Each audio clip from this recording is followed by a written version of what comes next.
This is breaking news. Mayor Adams and other New York State mayors are marking the start of Gun Violence Awareness Month. Let's go to that now.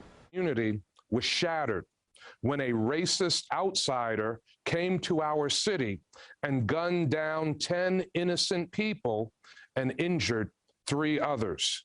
Today, as we continue to pray for the families who are hurting, we are also moving forward as a strong, loving community and turning our grief into action.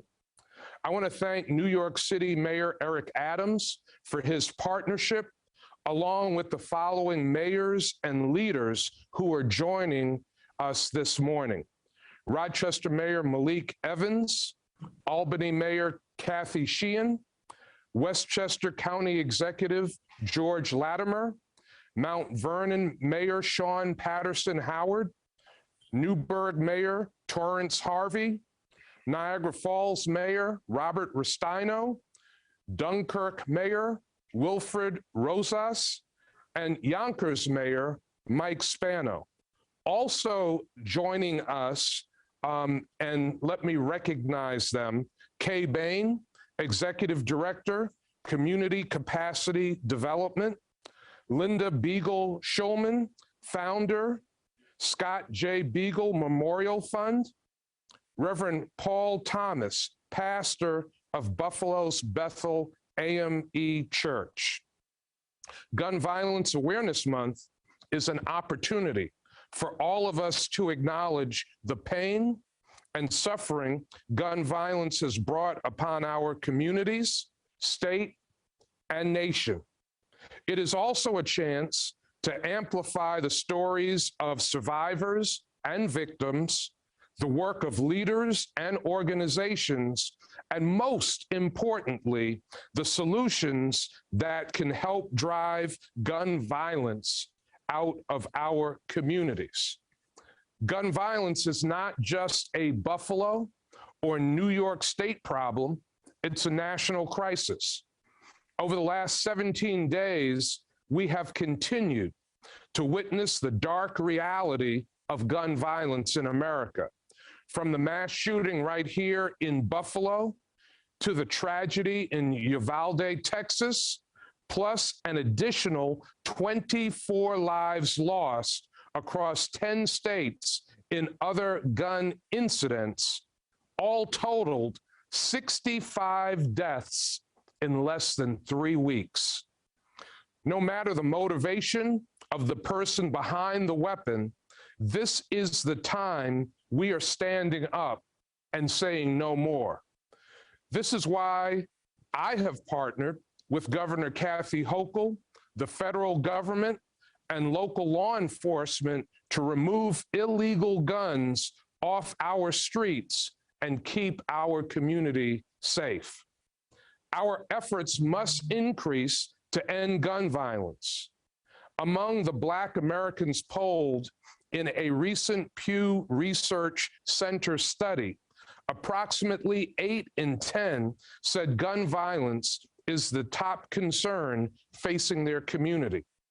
Today, in partnership with my fellow mayors and leaders on this call, we affirm and declare June as Gun Violence Awareness Month in our respective communities, a time dedicated to having discussions, raising awareness, and pushing for change. This weekend, June 3rd through June 5th, we will light the Buffalo City Hall and other government and private buildings in orange, the color of gun violence prevention, and we are asking other municipalities to do the same. We are calling for a weekend of faith, June 10th through June 12th, encouraging faith leaders across the state to deliver sermons on preventing gun violence in their community. Additionally, we are committed to using this period to pause and reflect on what's working and what's not, to ensure greater coordination at all levels of government and with leaders across sectors whose work touches this issue. It is now my pleasure to introduce New York City Mayor Eric Adams. Thank you, Mayor Brown, and I thank all of my colleagues that are on today. And this is something that we're all dealing with in our cities. This is not a local problem, as Mayor Brown stated. The shooting that took place in Buffalo is no different than the shootings that take place on Buffalo Avenue in Brooklyn. All across the country, we are seeing mayors wrestle with how to address this overproliferation of guns in our cities. It is time for us to have a united fight against the overproliferation of guns. It tore my heart when I sat next to Mayor Brown in Buffalo on Saturday, watching a mother, a grandmother, a wife laid to rest, not based on some chronic disease, but a chronic sickness of gun violence. Seeing her family and loved ones having to experience this is no different than the 11-year-old baby girl that was killed in the Bronx. But we're also watching our children kill children and our children being armed with these dangerous weapons. We saw in our school system a young man bringing 2 fully loaded 9mm guns to school, just for the next day, another young man bringing a loaded weapon. One child was 15, another child was 13 years old. And we are on the verge of the Supreme Court passing a piece of law that will dictate open carry to allow people to openly carry guns in those cities where we have fought so long to ensure to have strong gun laws. There must be a national approach to this. It must be national solutions that include social media and how it is not using its communication ability to detect those who are being radicalized and eventually carrying out radical actions. It must include improving on our ATF allotment of the agents. Right now, we only have approximately 24 agents, only 80 in New York City. We can't do the cross-checking and gun tracing that we need. We have to zero in on ghost guns and ensure that we have legislation that treat these guns as actual guns that are assembled. And then we need to ensure that we give support to local crisis management teams and organizations and groups that are also implementing preventive measures, not only reactionary measures. And lastly, mental health illnesses. We're witnessing this all over the country. Post-COVID, it was a crisis. Pre-COVID, it was a crisis. And we know it's a crisis post-COVID. It's time to give the resources to our cities and states that will ensure that we can provide the necessary mental health care that far too many people need. Let's invest in people. Let's realize that this is a crisis that's impacting far too many families all across the country. It's not only AK-47s, but there's also the large number of handguns that's the real enemy of our inner cities. And so I'm here with the mayors of New York State. We take our hat off to the senators that are meeting today to have a real dialogue and find bipartisanship to address these issues. But we know as New York State mayors that we have an obligation to protect the children and families of our city. And I thank all of my colleagues, my fellow mayors that are on this Zoom and this presser. And let's continue to align ourselves to the mission of keeping our city safe. Mayor Brown, thank you for your leadership in this area, and we have the desire to continue to work with you. Thank you.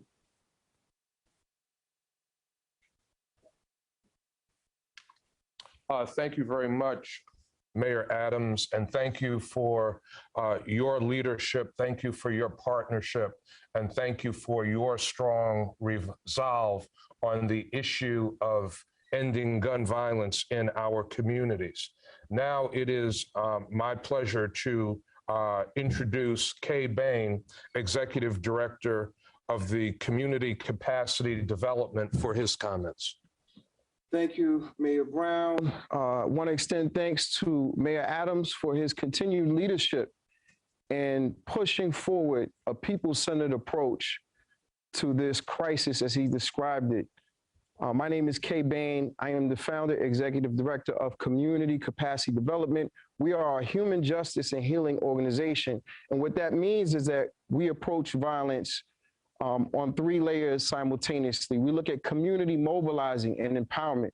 We look at system change, and we look at individual transformation. These 3 things have to happen simultaneously in order for there to be a transformative effect in communities. And our focus is communities of color, but we are, again, a human justice organization because we believe that gun safety is a human justice issue.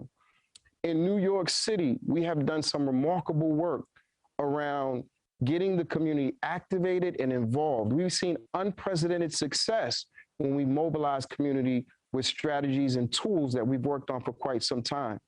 It's an honor.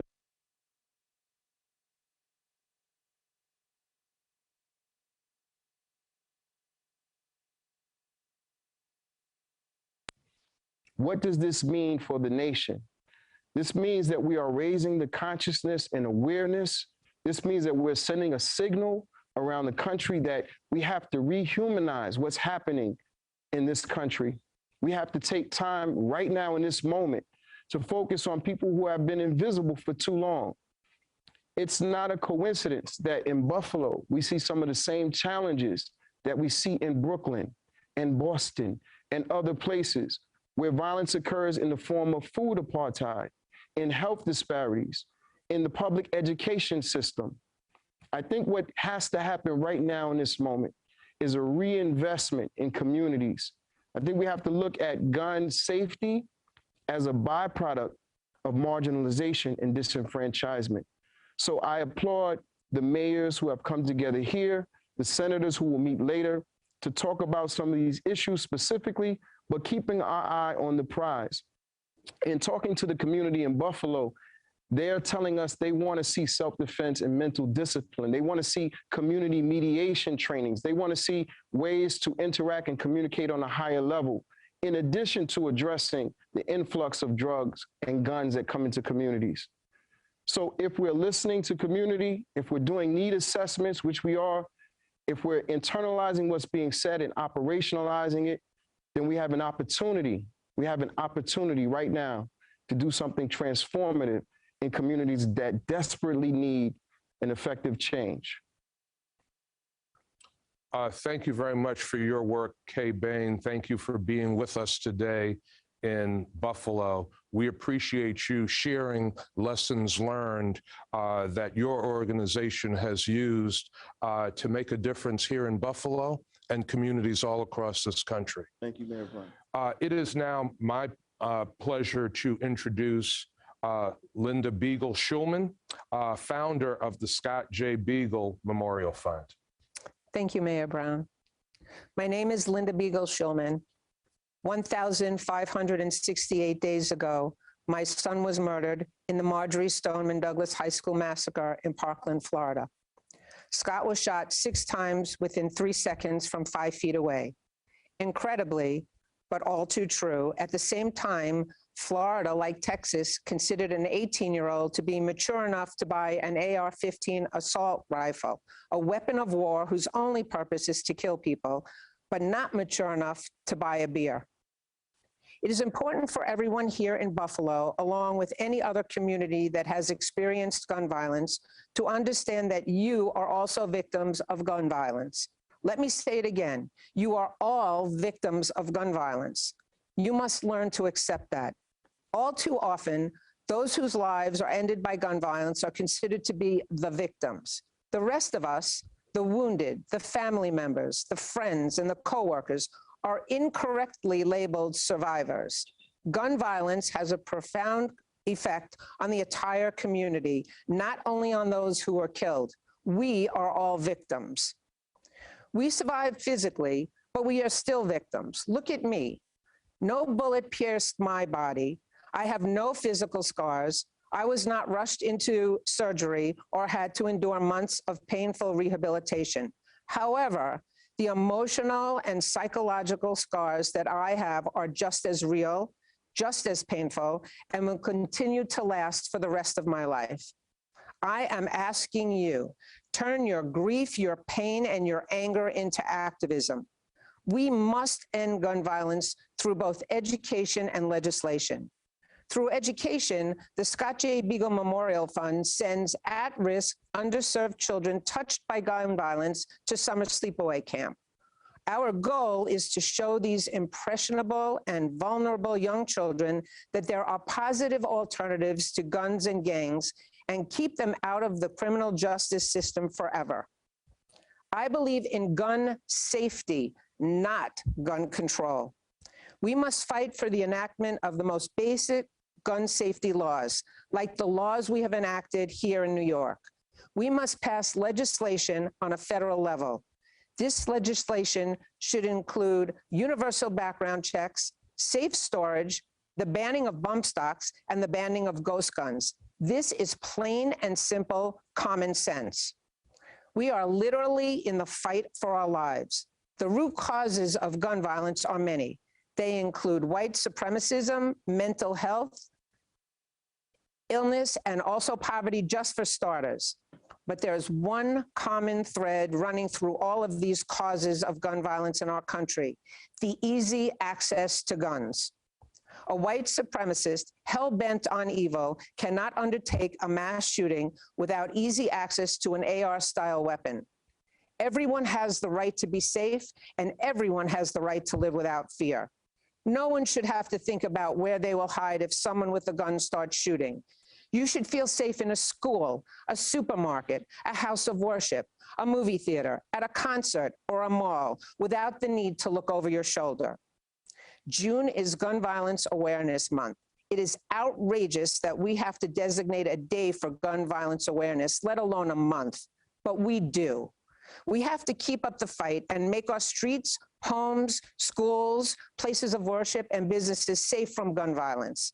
Last week, I was asked about the lone gunman who walked into the school in Texas and took the lives of 19 innocent children who had not yet experienced all the joys of life, along with 2 teachers who sacrificed their lives trying to save their students. I stated then, and I will reiterate again, there is no such thing as a lone gunman.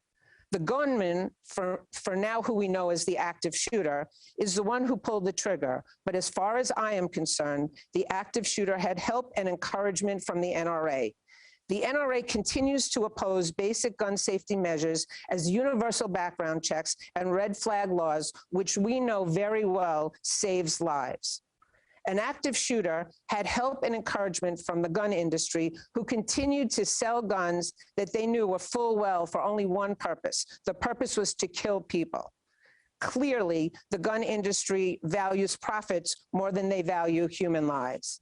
The active shooter had help and encouragement from governors, lieutenant governors, states' attorney generals, state legislatures, and the 50 United States senators as they continue failing to enact reasonable gun safety laws. Right now, 50 United States senators are holding the entire country hostage by opposing reasonable gun safety legislation. The active shooter had help and encouragement from the United States Supreme Court, which seems to value guns over lives. New York has the most stringent gun safety laws in the country, yet we are not immune from gun violence. Illegal guns are coming into New York through the iron pipeline from the South every day. We must commit ourselves to ending gun violence in our lifetime. We must commit ourselves to the passage of reasonable gun safety laws on the federal level. We must keep up the fight. We must speak out and make sure our voices are heard loud and clear and taken very seriously. If we remain silent and do nothing, the epidemic of gun violence will only get worse. Just look at where we are now. We must do our part. Before I return the microphone to Mayor Brown, I would like to leave anyone and everyone who is a victim of gun violence and listening to my voice a few personal thoughts. We are entitled to our emotions, our feelings, our grief, our anger, our sadness. Our lives have been turned upside down and inside out. Our lives will never be the same. Many, many times I've been asked, when do you think you will get over or get past the sense of loss and grief you feel? Let me answer you right now. You never get over it. You never get past it. You find some days will be more difficult than others. Mother's Day, Father's Day, birthdays, holidays. For me, the hardest day is Valentine's Day, February 14th. February 14th is the day that my son was shot in Parkland. You see, February 14th is the day that Scott was murdered, and it's also the day that my daughter Melissa was born. February 14th, as you can imagine, is one of the happiest days of my life and also the worst day of my life. It has been 1,068 days since Scott's murder. I have had to learn to live with the loss and grief I feel each and every day. My son, my loved one, was murdered senselessly due to gun violence. For those of you in my club, the club no one ever asked to become a member, you will know that you have rounded the corner and begun your journey of recovery, of healing, when you're alone with your thoughts and the memory of your loved one pops into your head. This time, instead of tears welling into your eyes, the memory brings a smile to your face.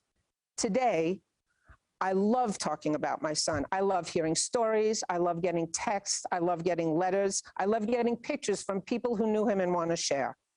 It is a very long journey to healing and learning to live with the devastating loss of a loved one. Yet we have choices. My choice has become my mission.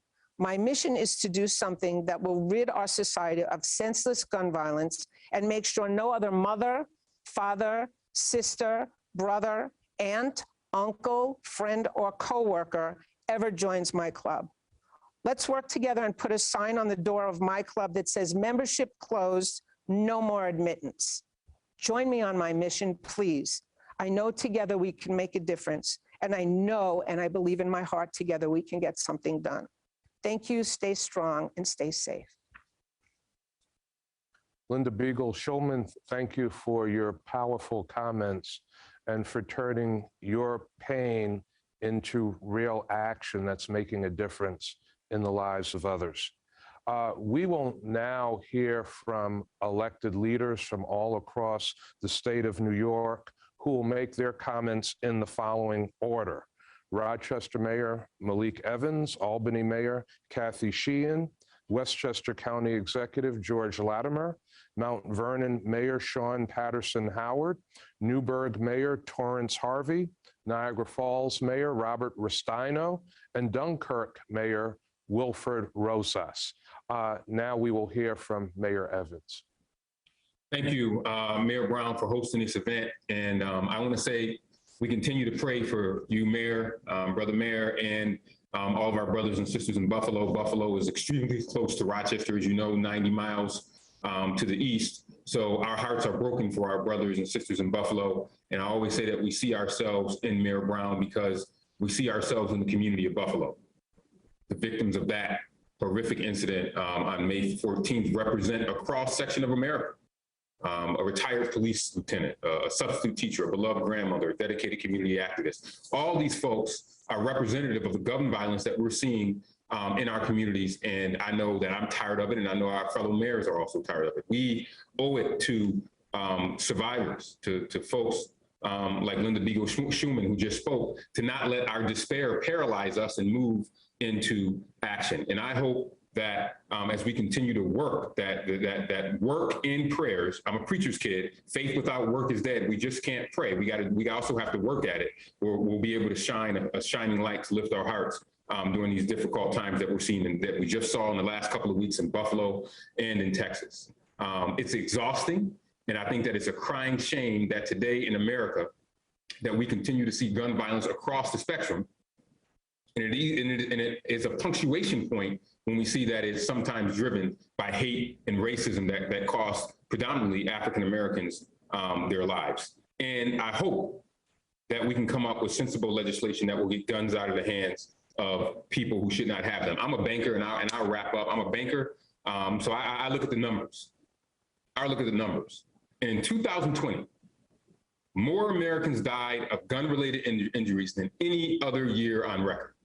And that includes a record number of gun numbers. In 2020, even after all these mass shootings that we've had, Sandy Hook, Parker, that's 45,222 people dead from gun-related injuries, according to the CDC in 1 year.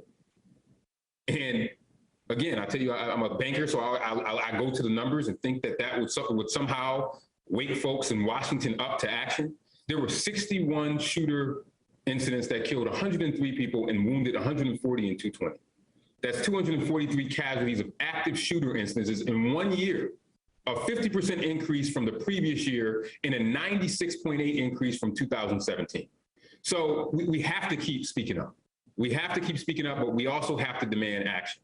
And as it was said in Rochester, we'll be proclaiming this week on Friday with our county executive, Gun Violence Awareness Month. We'll be wearing orange. We'll be lighting up our city orange. I'm collaborating with our school district.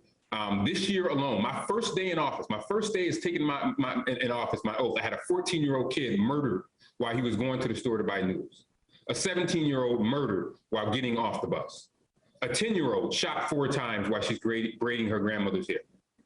So I'm collaborating with our school district because our young people are experiencing this trauma. And then they have to turn on the TV and see what's happening in Texas. It's hard for me to even explain to my kids who are the same age as the kids that were murdered in cold blood in Texas. How do I explain to them what we are seeing? But in Rochester, we won't give in to despair. We're going to continue to pledge to work with our law enforcement, our civic groups to find a path to the underlying causes that precipitate these incidences. We have the mayor's advisor on violence prevention services. We launched the Rochester Peace Collective last month, which works to try to encourage our young people in particular to do positive things before they get involved in gun violence. The last thing I'll say is, when there's a hurricane or a natural disaster, FEMA comes in and we have this whole community approach where everybody comes in together to try to solve this natural disaster. Gun violence should be no different. In every level of government, every single organization needs to come together to try to do what we can to stop this carnage that we continue to see in our country and in our cities. And mayors, we live it. We don't get to stand up and talk and preach about it. We got to go to these mothers and fathers and these brothers and sisters and these kids and comfort them while we're seeing this. We don't get to get into esoteric conversations. The problems are right at the doorsteps of City Hall, and we need help. We can't do this alone by ourselves. So thank you, Mayor Brown, for pulling us together. I know that we will keep the faith and we will keep moving forward. And I hope that 50 years from now, people will look back and say, this is the moment, this is the time where they finally did something in the richest, most powerful nation in the world to try to end the scourge of gun violence in our community. Thank you. Our next speaker is Albany Mayor Kathy Sheehan. Thank you, Mayor Evans, and well said. We need help. And Mayor Brown, you are having to utilize leadership skills that none of us ever want to have to utilize. Our prayers are with you, and I am so grateful that Buffalo has a leader like you right now at this very dark time in its history. And you are the right person in the right place. And thank you for your leadership on this issue and for calling us together as mayors to speak out against gun violence. Gun violence impacts every one of our communities. And notwithstanding the fact that we took a record number of guns off the street last year and we're doubling that pace this year, they continue to plague our community and cut down lives. And we need help at the federal level. As other speakers have said, we have some of the strictest gun laws in the country, common sense gun laws here in New York State, and yet we have this pipeline of guns coming into our community. Just last night, there was a drive-by shooting. Fortunately, the victim, it looks like they are going to survive, but the injury will stay with them for the rest of their lives. And we picked up 17 shell casings from that shooting. We shortly after that shooting were able to pull over the vehicle involved in the drive-by where a 16-year-old was found with a gun magazine that could hold 15 bullets. We need to come together and have federal legislation that recognizes that the value of human lives needs to be acknowledged, and we need that help. We cannot do this alone. And when people come to me and say, Mayor, what are you going to do about gun violence in the city of Albany? What are you going to do about the lives lost? And we have similar stories here, as Mayor Evans just shared. And I say to them, don't come and talk to me about solutions until you're willing to talk about common sense measures to keep illegal guns off of our street. They have to be part of that conversation. In addition to mental health services, in addition to ensuring that we are working in our schools, in addition to bringing in all of government approach to our communities, we have to, and we need action around the proliferation of guns in our community. And so I join my fellow mayors in saying we need Congress to act. I join my fellow mayors in saying we need to get serious about funding the services that our communities need, the ones that are plagued by this violence and victimized by this violence. And we need to provide support to those who are traumatized by this. Our children are traumatized when they turn on the television. Our children are traumatized when they hear about these incidents that are happening, but our children in our neighborhoods in the city of Albany are traumatized when they hear those gunshots ring out right outside their homes. So thank you for bringing attention to this, Mayor Brown. Thank you for bringing us together, and I stand with you, and we will work and make sure that we are doing all that we can, particularly this month, to finally bring an end to what is a pandemic of gun violence in our communities. Mayor Sheehan, for your comments.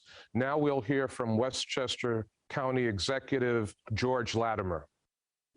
Thank you very much, and thank you very much, Mayor Brown, for your leadership on this. We grieve with you.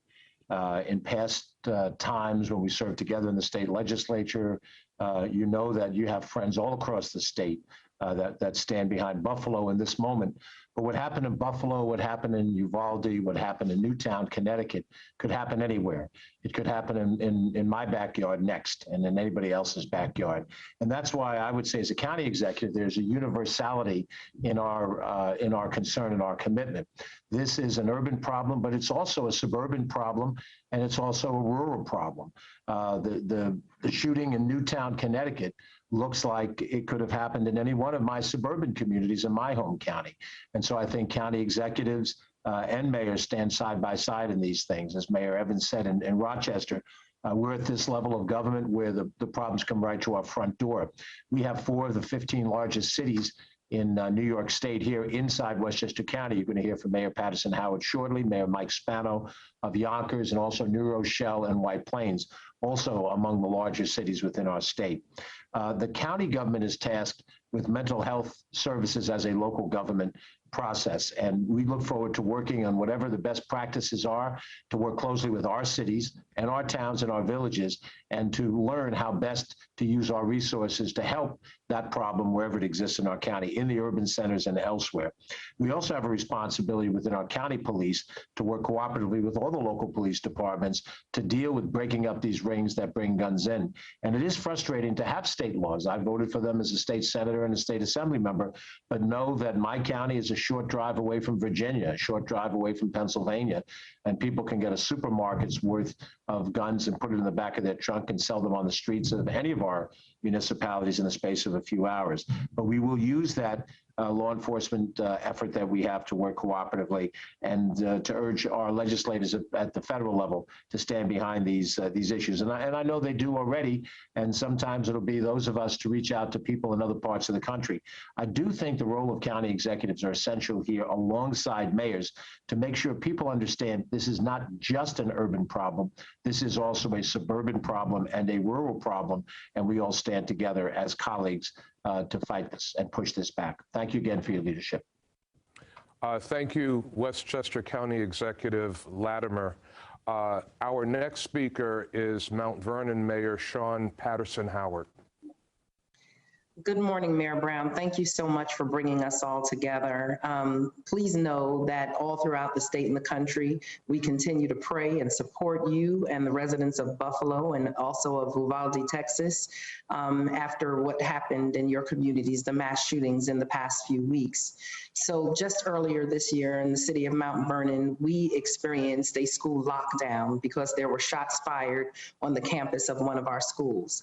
And as school security, the police and staff tried to make sure that our young people and our teachers were protected, it was a terrorizing moment for our community, whether it was social media or county police coming to assist and to protect and safeguard and lock down the campus. This is something that you never want to experience. You never want to experience. Thank God we had no injuries and no fatalities, but it did not have to be that way.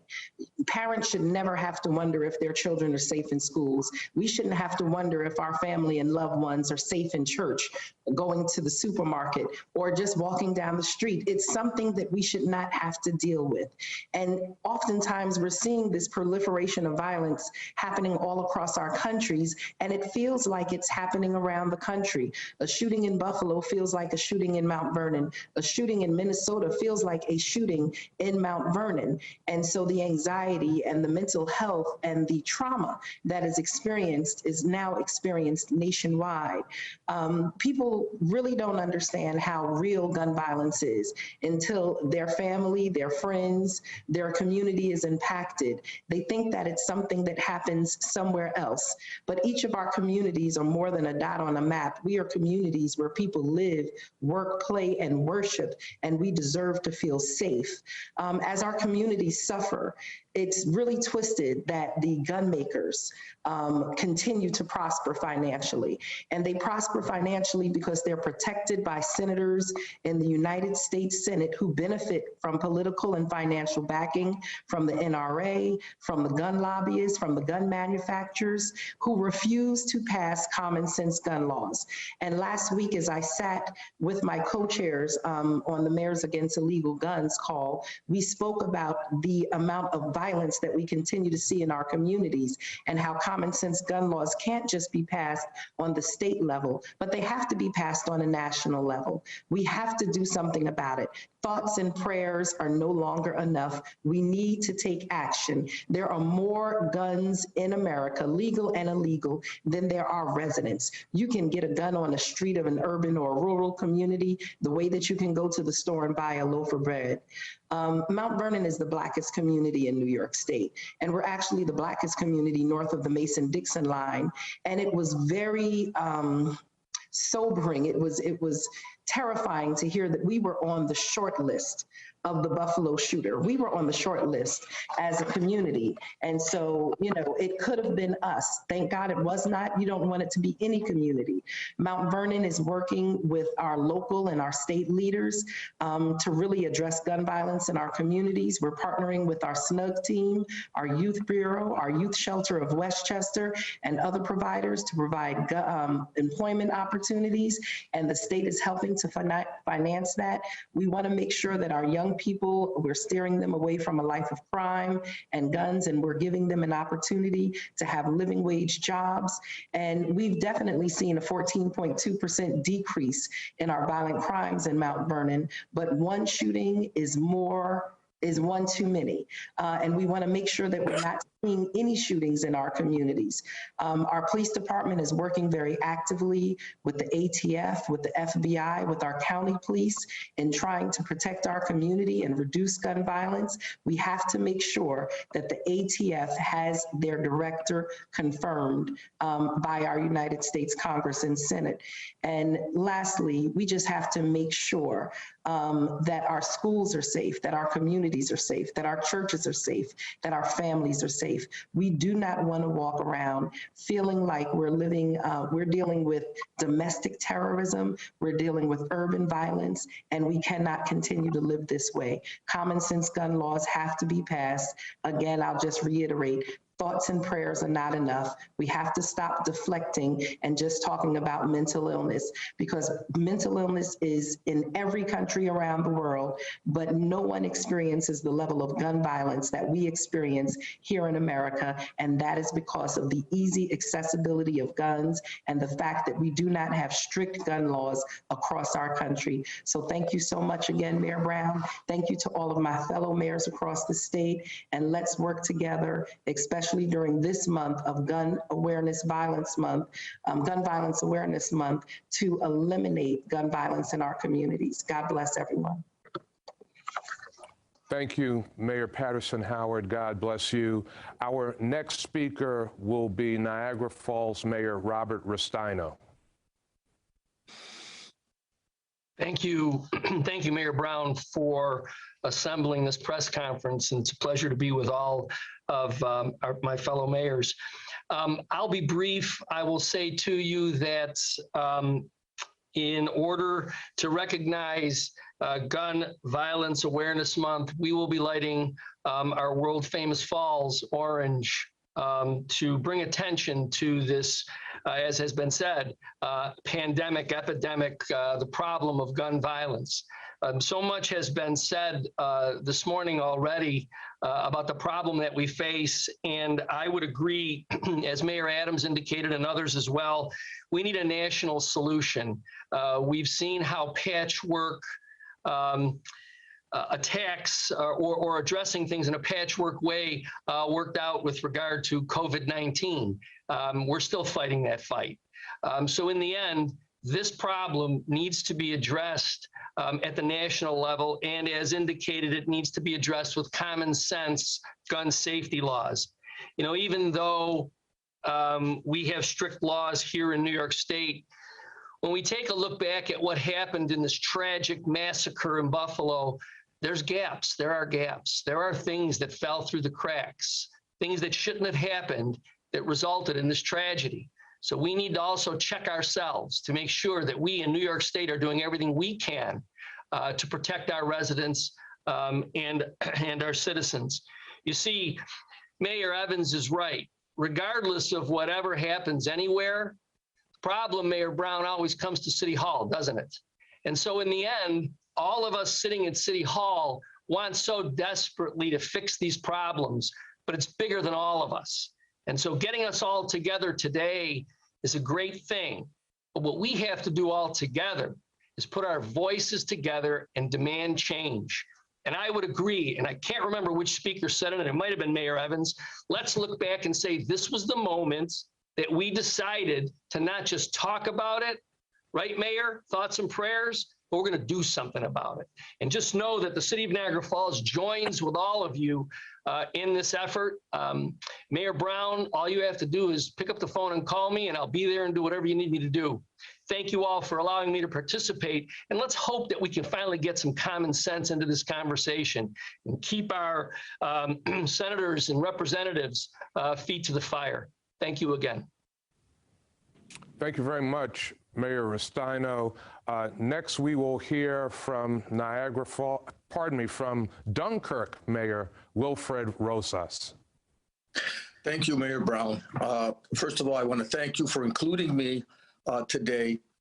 And I also agree with all the speakers. This is an issue that is too big for any one community to take on. I appreciate you bringing all of us together. And I know that this is only a start. This is where we begin the process. This is a bigger issue than any one of us can take on. The city of Dunkirk is a small city. It's the westernmost city in the state. And yet we also experience violence, gun violence that way. What for me is important for us to understand is that, you know, I'm a retired New York State trooper. And before I was allowed in the academy to even fire a weapon, I needed to go through all this training, and yet none of that exists for anyone that wants to go out and purchase an automatic weapon such as an AR-15. These are just plain common sense policies that should be in place. The process should include a mental health evaluation, a background check, safety courses should be taken. I know that in New York State, to drive a vehicle, it's a privilege, not a right. You have to take these courses to even get a permit. You have to take a test and pass it. Then you have to show that you can actually drive the vehicle. But that's not the case here for purchasing a weapon. So these are basic things that we should be looking at. And again, I'm not going to take up any more of your time, but I want to let all of my colleagues here today know that the city of Dunkirk is on board, and we will do whatever we can to help this coalition achieve its goal. I know that we're going to be, if we move forward with this coalition, we're going to need to fund it somehow. And that would be where I would be focusing my attention on, is how we could actually fund this, because the other side already has that measure in place. So this is going to be important for us as we move forward. Again, I thank all of my colleagues in government participating today, and I hope that this coalition continues to grow. Thank you. Mayor Rosas, thank you for joining us today. Our final elected representative speaker will be Yonkers Mayor Mike Spano.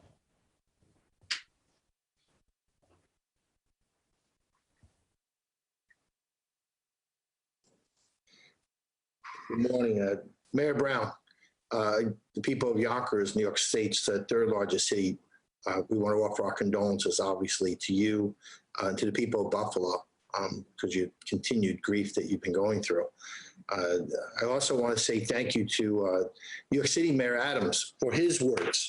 His words are important because for a long time we have been at this discussion talking about, gun violence in America. For a long time, we have said, let's pass common sense legislation. For a long time, people have said, well, politically, it's so difficult to do. And yet, you don't have to look far. You have to go back to 9/11.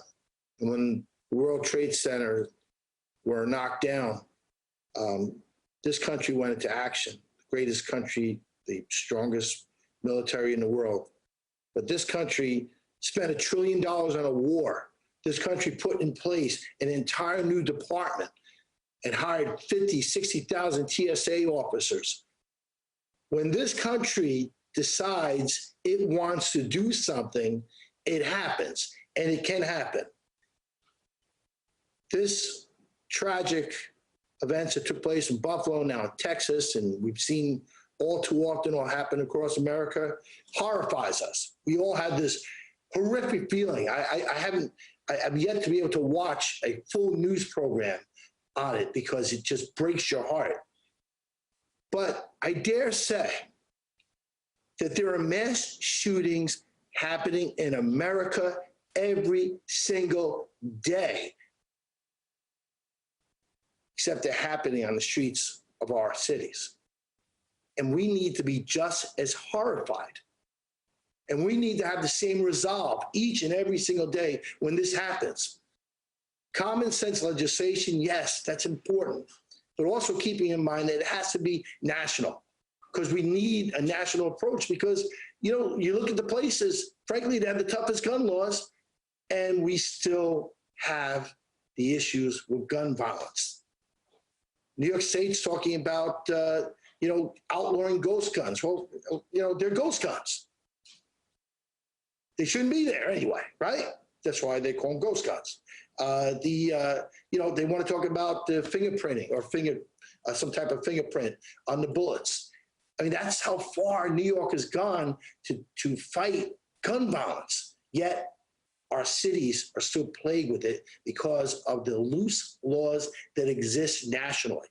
So I'm here today in solidarity with the mayors all across America, calling for common sense reform nationally, calling for resources to be made available to cities like ours. Because you know what? The mayors, we're the ones on the front lines. We're the ones who are seeing the victims each and every single day, because it happens each and every single day. They're saying that there are as many as 40 people, mostly young men, who are dying in the streets of American cities every single day. By tomorrow, 12 noon, be another 40 people. And the day after that, another 40 people. When does it end? It ends when we have the collective resolve as a country to say enough is enough. And let's pass these laws. We're looking at common sense laws. Let's take it and let's get it done. And we can only get it done if we continue to be horrified, each and every one of us together, and have that resolve to get it done. Thank you, Mayor. Mayor Spano, thank you very much for your comments. We're now going to ask Reverend Paul Thomas, the pastor of Bethel AME Church, to close our statewide call in prayer. Thank you, Mr. Mayor. And as we gather together and close out this event in prayer, we look to God. We are reminded of Exodus, where it says, love God and love your neighbor as you love yourself. And I pray that we are consciously aware of this mandate to love each other. If you love yourself, and if you love God, and if you love your family, then love me too. This is the command that we find in Exodus. May the wealthy find common ground in loving the poor. May the strong find common ground in loving the weak. May those who struggle with mental health concerns and issues be just as loved on by those who have things ironed out and together. May this love transcend into our schools. May it transcend into our homes. May it transcend into our places of worship and our culture. May there be a love ethic that helps us to be accountable for those persons who are presently alive today, knowing that those persons and their concerns and their weights are just as important as those who have it together. We thank God for these mayors. We thank God for these commissioners. We thank God for these representatives, and we thank God for these panelists. May our efforts reflect in orange. May it reflect so that awareness might be brought to the effect of gun violence. This is our prayer. Amen. Very much, Reverend Thomas. I also want to thank all of the mayors across New York State, elected officials across New York State, gun violence prevention advocates who have joined us in person and who have joined us remotely. I want to thank faith leaders who have joined us, all resolved to do something to bring an end to gun violence, not only in the state of New York, but all across this nation. We thank everyone who has been a part of this call today, who has watched this call today, and we are committed to linking arms and working in common purpose and in common cause to end gun violence in the United States of America. Thank you all very much.